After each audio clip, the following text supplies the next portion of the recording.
इस वक्त पूरी दुनिया कोरोना से लड़ने में मसरूफ है। दुनिया के तरक्की याफ्ता ममालिक की मईशत भी खतरे में है। रियासतें अपने अवाम की जानें बचाने की कोशिश कर रही हैं। ऐसे में किसी को कोई फिक्र नहीं, सिर्फ यही फिक्र है कि कोरोना से कैसे बचा जाए। कहीं लॉकडाउन है, कहीं कर्फ्यू की सूरत हाल है, कोरोना की वैक्सीन की तैयारी जारी है। लेकिन भारत शायद वो दुनिया के नक्शे पर मौजूद वाहिद रियासत है जो इस वक्त भी कभी चीन से, कभी नेपाल से, तो कभी पाकिस्तान से लड़ने की कोशिश कर रहा है। अभी भी प्लानिंग चल रही है दिमाग में नरेंद्र मोदी के। भारत में कोरोना बुरी तरह फैल रहा है, सबको पता है। मईशत को धचके लग रहे हैं, सब जानते हैं। मकबूजा कश्मीर में भी 5 अगस्त के बाद भारत के इक़दाम जो हैं वो बैकफायर कर गए थे। लेकिन इसके बावजूद भारतीय हुकूमत की तरजीहात तब्दील नहीं हो पाई। भारत के अंदर नस्ल परस्ती की आग बढ़ती जा रही है। आपकी इस पर क्या राय है? और साथ ही साथ ये भी बता दीजिएगा कि आप मोदी जी के भारत से मुतमईन हैं या गांधी जी का भारत आपको याद आता है? वैसे मैंने लास्ट प्रोग्राम में भी शायद आपसे सवाल पूछा था, तब आप जवाब नहीं दे सके थे। आज जरा जवाब दीजिएगा मेरे सवाल का। मैडम जवाब तो मैं तब दूंगा जब आप मुझे मौका देंगी जवाब देने का। दूसरी चीज, आप मेरे को अगर 15 सेकंड बोलने के बाद आपको मौका दे दे जी, आप बोलना शुरू करें।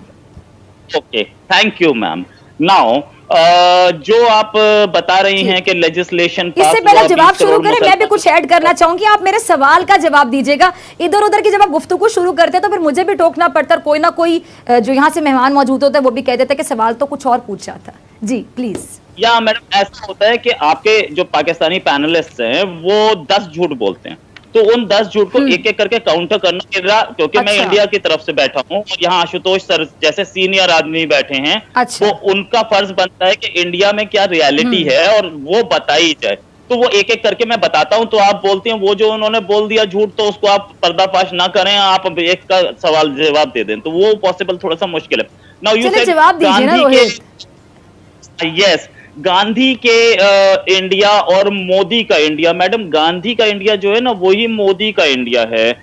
उसको मोदी को, प्राइम मिनिस्टर मोदी को लोगों ने इलेक्ट किया है और 1/3 से ज्यादा वोट्स लिए हैं इंडिया में, तब वो प्राइम मिनिस्टर बने हैं। इंडिया की पब्लिक चाहती है कि वो वहां बैठे, इसलिए वो वहां बैठे हैं। आप कई स्टेट्स में देखेंगी, गुजरात में, मध्य प्रदेश में, यूपी में, दिल्ली में 50% से ज्यादा वोटिंग हुई है मोदी के फेवर में। नाउ अगर आप बोल रही हैं कि हिंसा यानी कि टॉर्चर और मुसलमानों पे टॉर्चर हो रहा है, मैम ऐसा कुछ नहीं हो रहा। असलियत ये है कि यहाँ मुस्लिम्स को बराबर राइट्स हैं, यहाँ मुस्लिम्स प्राइम मिनिस्टर्स हैं, यहाँ मुस्लिम्स जजेस हैं, यहाँ मुस्लिम्स सरकारी जॉब में हैं, बड़े बड़े IPS IAS ऑफिसर्स हैं। तो ऐसा कुछ नहीं है कि यहाँ पे जुल्म हो रहा है, यहाँ पूरे राइट्स हैं। किसी भी कंट्री में ऐसा हुआ हो कि 3 महीने तक heart of city, heart of capital में 3 महीने तक एक रोड डेमोन्स्ट्रेशन के लिए बंद हुई हो? आपके कंट्री में हुआ तो मुझे बताइएगा। हमारे कंट्री में हुआ, मुस्लिम्स थे और उन्हें हटाया नहीं गया। ठीक है, दंगे फसाद हर कंट्री में आपके भी होती है, हमारे यहाँ भी हुआ, व्हाट्स द प्रॉब्लम? लेकिन मैं ये नहीं बोल रहा कि दंगा फसाद सही है, हुआ, गलत हर जगह होता है, इस समय अमेरिका में भी हो रहा है, वो भी गलत है। लेकिन राइट्स पूरे हैं, सबको हैं, और ऐसा नहीं है कि कोई बहुत बड़ा उनके ऊपर जुल्म हो रहा है या समथिंग एल्स।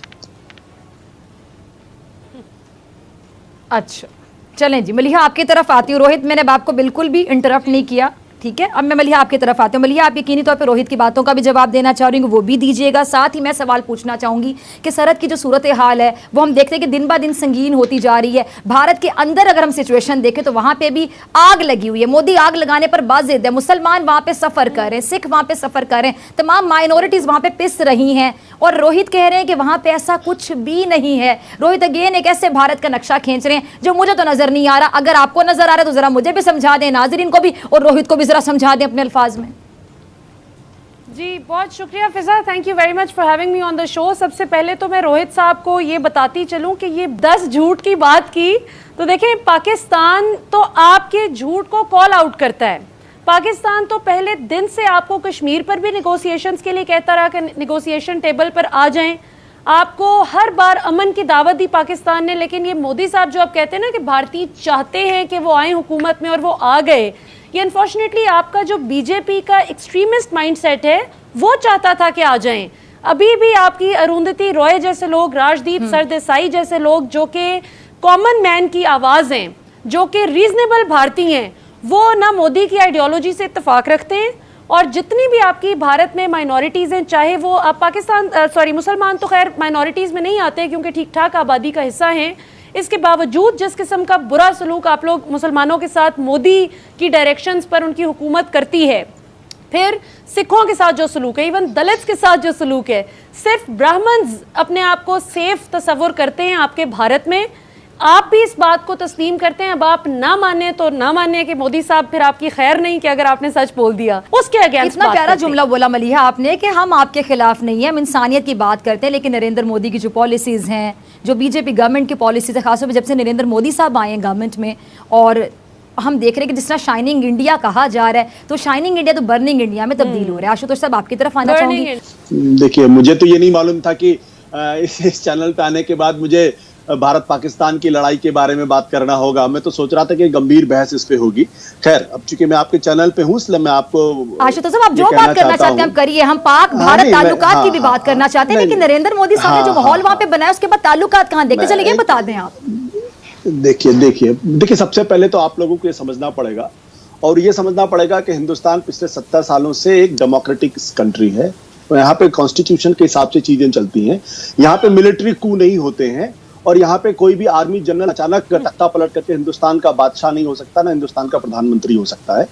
यहाँ पे चुनाव होते हैं, और 5 साल के बाद चुनाव होते हैं, और जनता चुनती है, और जनता की वजह से लोग यहाँ के प्रधानमंत्री बनते हैं, और जनता ही उनको किनारे भी कर देती है। तो एक बुनियादी फर्क है, इसको हमें समझना पड़ेगा। दूसरा, हिंदुस्तान की माइनॉरिटीज के बारे में, हिंदुस्तान के लोगों के बारे में थोड़ी सी भी बात करने के पहले थोड़ा सा हमको ये भी समझना पड़ेगा कि पाकिस्तान के अंदर माइनॉरिटीज की स्थिति क्या है।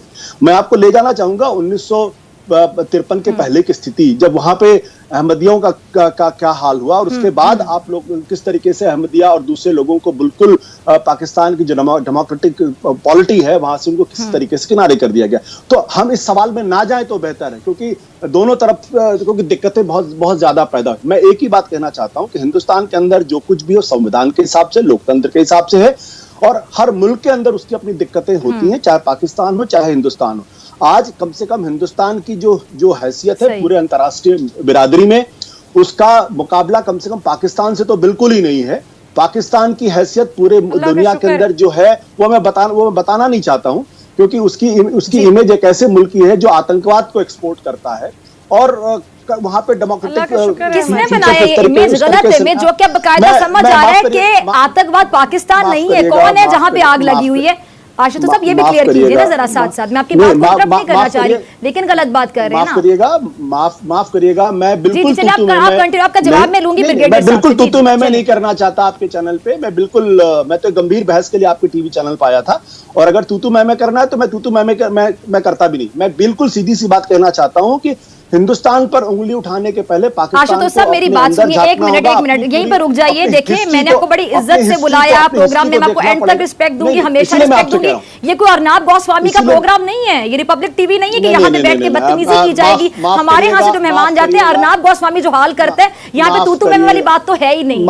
आप अपने आर्गुमेंट से बात, आप आर्गुमेंट अपने बिल्कुल आप जो राय देना चाहते हैं आप देंगे, हम आपकी आवाज भी बंद नहीं करेंगे, मैं आप पे चढ़ाई भी नहीं करूंगी, बदतमीजी भी नहीं करूंगी। नहीं मैडम माफ करिएगा, मेरी कोई दिलचस्पी इस तरीके की बहस में रहने की मेरी कोई दिलचस्पी नहीं, माफ करिएगा आप मुझे। बहस नहीं हो रही आशुतोष साहब, आप अपना पॉइंट क्लियर कीजिए। मैंने आपसे सिंपल एक सवाल पूछा। अच्छा, ब्रिगेडियर साहब की तरफ चलते हैं। ब्रिगेडियर साहब, अब ये ब्रिगेडियर साहब मुझे बताएं, कोई मैंने ऐसा सवाल पूछा, अब अगर सवाल भी नहीं होगा, मैं नरेंद्र मोदी की तारीफ है तो करने से रही, जो वहां पे खून आग की होली खेली जा रही है भारत में भी और कश्मीर में भी, उसमें मैं नरेंद्र मोदी की आरतियां तो उतारने से रही। सवाल इतना बुरा लग गया कि आप कह रहे मैं प्रोग्राम छोड़कर जा रहा हूं, मुझे तो समझ ही नहीं आ रही। चैन इनको है नहीं, लोग कोरोना से लड़ने के तरीके सोच रहे हैं, वैक्सीन इजाद करने की तरीके सोच रहे हैं, और ये लोग अभी भी सोच रहे हैं कि इससे फड्डा, उससे लड़ाई, उससे जंग, उससे लड़ाई। ये क्या चाहते हैं? किस दुनिया में रहते हैं नरेंद्र मोदी और इंडियन सिन्हा? कौन इनको मशवरे देते हैं? किस किस्म के लोग हैं ये ब्रिगेडियर साहब? इसका जवाब मुझसे लेना चाहिए ना, ब्रिगेडियर साहब क्या देंगे, वो थोड़ी इंडियन है। अब आवाज आ गई रोहित आपको, जब मैं आपसे सवाल पूछ रही 2 बार आप उसका जवाब नहीं दे रहे। अरे इंडिया का, रोहित आप जवाब दे दें, आप जवाब दें। has best of the relations with Nepal, एक बॉर्डर पे अभी एक, वो भी उसमें कौन कौन इन्वॉल्व है हमारे आर्मी चीफ बता चुके हैं। कि कुछ बाहर के लोग इन्वॉल्व है, वरना इंडिया और नेपाल के बेस्ट रिलेशन है, इंडिया बांग्लादेश के कोई प्रॉब्लम नहीं है। चाइना के बॉर्डर पे 1967 के बाद से आज तक एक गोली नहीं चली है। आपका कोई ऐसा बॉर्डर नहीं जिस पे गोली ना चल रही हो, ठीक है। 62 के बाद पहली दफा चली है। अभी भी नहीं चली, पहली दफा चली, आप गलत बोल रही हैं उनको। और दूसरी, इंडिया के तैयारों की बात कर रहे हैं, आपके अपने सुने कहते क्या है जी। कभी तो क्रैश हुआ, अभी आपका भी तो तैयारा लाहौर में क्रैश हुआ, आप इंडिया के तैयारों को बोल रहे हैं। आपकी क्या हालत है। और ब्रिगेडियर साहब, आप तो इतने झूठ बोलते हैं शो में। सर, आप ब्रिगेडियर हैं, एक थोड़ा किताबें पढ़ ली होती तो अच्छा लगता। आप झूठे फैक्ट्स देते हैं, फैक्ट इस पे, वो भी लाइव शो पे। आपके अपने कंट्री के पास पैसा नहीं है। अगर किसी ने बोल दिया, एक पैनलिस्ट ने बोल दिया कि आपके अपने कंट्री में वो हो रहा है, माइनॉरिटीज के साथ तशद्दुद हो रही है, तो आप उसके खिलाफ लड़ने वो चले गए। आप 4 लोग इकट्ठे बोलने लगे, वो चले गए। आपके यहाँ आयशा बीबी के साथ क्या हुआ सबको पता है। ये मैं मलिहा मैडम से पूछिए ना, एक मिनट